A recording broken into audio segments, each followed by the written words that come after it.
Bismillahirrahmanirrahim. Assalamualaikum warahmatullahi wabarakatuh. Akhwati fillah yang tercinta dimanapun berada, Alhamdulillah dengan izin Allah kita berjumpa kembali dalam program Taku Tanya ke Ustazah, tepatnya Taku ke-17. Semoga Allah ridhai, Allah mudahkan program Taku ini dan semoga bermanfaat untuk umat berkah dunia akhirat. Allahumma amin. Pertanyaan taku kali ini datangnya dari Ustazah Zulfa. Beliau berdomisili di Jakarta dan mungkin sejak lahir di Jakarta, Masya Allah. Beliau adik kelas saya di pesantren Putri Al-Mawaddah, Ponorogo, Jawa Timur. Alhamdulillah. Salut dan bangga dengan beliau, dari usia muda sudah diberi amanat di sebuah yayasan pendidikan Islam warisan perjuangan orang tuanya, dan aktif di bidang pendidikan, sosial, juga kemasyarakatan lainnya. Masya Allah, tabarakallah.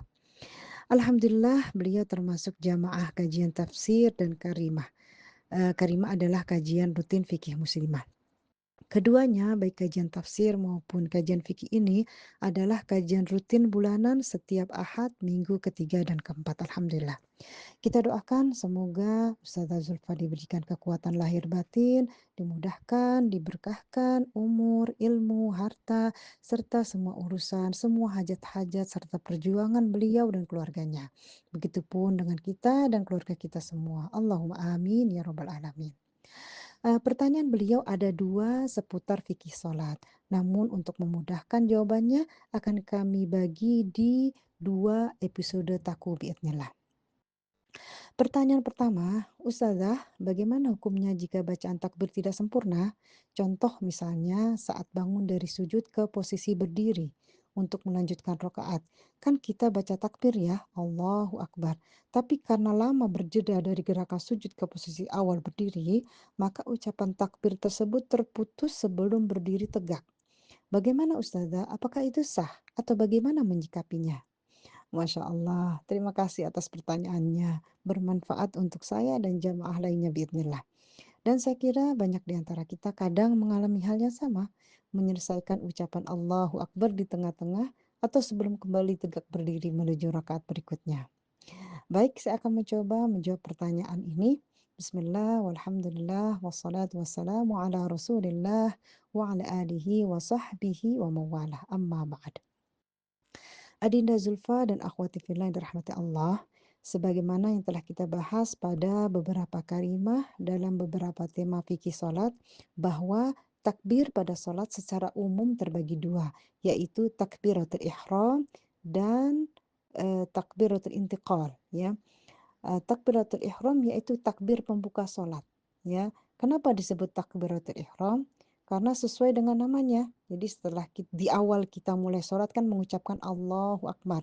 Nah, takbir pembuka ini diucapkan setelah takbir pembuka ini diucapkan, maka apa-apa yang sebelumnya halal jadi diharamkan dilaksanakan, kecuali ucapan dan gerakan yang disyariatkan dalam salat. Sebagaimana sabda Rasulullah sallallahu alaihi wasallam, "Miftahus shalah at-tahur." Kunci salat adalah bersuci. Wa tahrimuha at-takbir. Yang mengharamkannya adalah takbir. Wa tahliluha at-taslim. Dan yang menghalalkannya adalah salam. Hadis riwayat Abu Daud nomor 618. Pengucapan takbiratul ihram ini termasuk rukun, ya, sehingga wajib untuk diucapkan. Jadi kita mengucapkan Allahu Akbar wajib karena termasuk rukun. Sedangkan mengangkat tangannya adalah sunnah. Kemudian takbir yang kedua adalah takbir intiqal. Ya, intiqal secara bahasa bermakna perpindahan. Kenapa disebut takbir intiqal? Sesuai namanya, takbir ini dilaksanakan pada setiap perpindahan rukun dalam sholat, kecuali khusus pada saat perpindahan dari ruku menuju i'tidal. Maka tidak disebut takbir, tapi tasmi, yaitu mengucapkan Sami Allahu liman hamidah. Nah, semua takbir intiqal ini merupakan bagian dari sunnah hayat, sehingga hukum melaksanakannya hanya sunnah. Jika tidak dilaksanakan, tidak membatalkan sholat dan tidak perlu diganti dengan sujud sahwi. Untuk lebih jelasnya, saya share kembali di sini potongan slide materi kalimah 33 dan 34, terutama di bagian penjelasan kedua takbir ini. Nah, kebetulan yang ditanyakan yaitu takbir saat bangun dari sujud untuk berdiri, ya, menuju rakaat selanjutnya adalah termasuk takbir intiqal atau takbir perpindahan. Artinya, hukum takbir ini sunnah, bukan wajib, karena bukan termasuk rukun sholat. Tapi jangan lupa ya, sebelum berdiri ke rakaat 2 dan rakaat keempat, kita disunahkan duduk istirahat sejenak baru kemudian berdiri. Jadi setelah sujud kedua kita disunahkan duduk sejenak ya, sebagaimana sabda Rasulullah SAW, an Malik bin Al-Huwairith annahu ra'an Nabi sallallahu alaihi wasallam yusalli. Dari sahabat Malik bin Al-Huwairith radhiyallahu an bahwa beliau melihat Rasulullah SAW salat.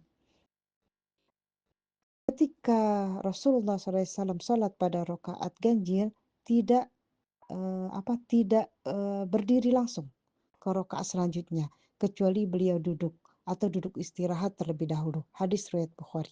Ya, jadi jangan lupa disunahkan sebelum dari sujud kedua, sebelum berdiri kita duduk istirahat terlebih dahulu. Ya, kembali ke pertanyaan ya. Kemudian sebagian ulama, diantaranya Imam Nawawi dan Imam Rifa'i rahimahumallahu ta'ala, keduanya ulama besar dari madhab Syafi'i, mereka menganjurkan untuk memanjangkan takbir intiqal sepanjang gerakan perpindahan.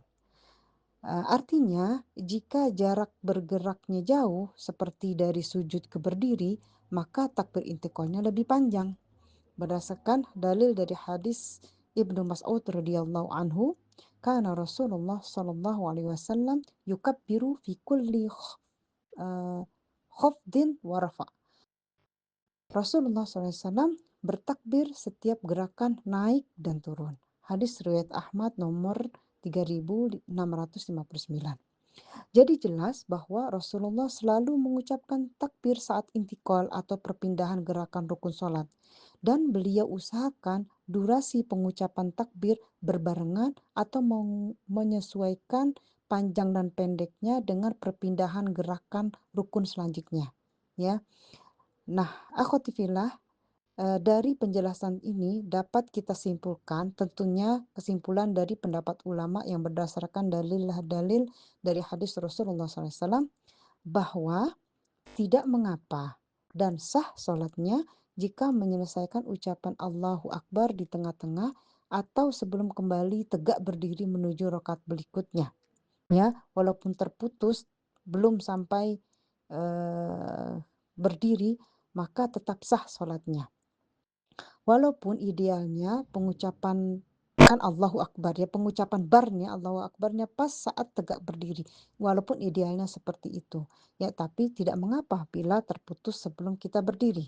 Nah, apalagi kita tahu bangun dari sujud ke berdiri memerlukan waktu yang lebih panjang ya, terutama bila yang sholat sudah lanjut usia atau mungkin dalam keadaan sakit, tentu harus pelan-pelan bangunnya kan, dan otomatis memerlukan waktu yang lebih lama. Ya, karena itu tidak mengapa pengucapan Allahu Akbar diselesaikan sebelum tegak berdiri. Alasannya jelas, karena semua takbir tersebut termasuk takbir intiqal. Dan sebagaimana tadi kita telah bahas bahwasanya takbir intiqal ini hukumnya sunnah. Tepatnya sunnah hayat. Artinya, kalaupun tidak dilaksanakan, tidak membatalkan sholat. Apalagi bila tetap diucapkan takbir intikal ini, tentu lebih afdol dan mendapatkan pahala sunnah walaupun pengucapan takbirnya diselesaikan di tengah-tengah atau sebelum tegak berdiri sempurna. Seperti kasus yang ditanyakan Ustazah Zulfa ini. Masya Allah. Demikian, Allahu a'lam bishawab wa ilaihil marji'ul wal ma'ab. Semoga bermanfaat. Lebih dan kurangnya mohon maaf. Sampai bertemu dalam taku berikutnya. Semangat! Assalamualaikum warahmatullahi wabarakatuh.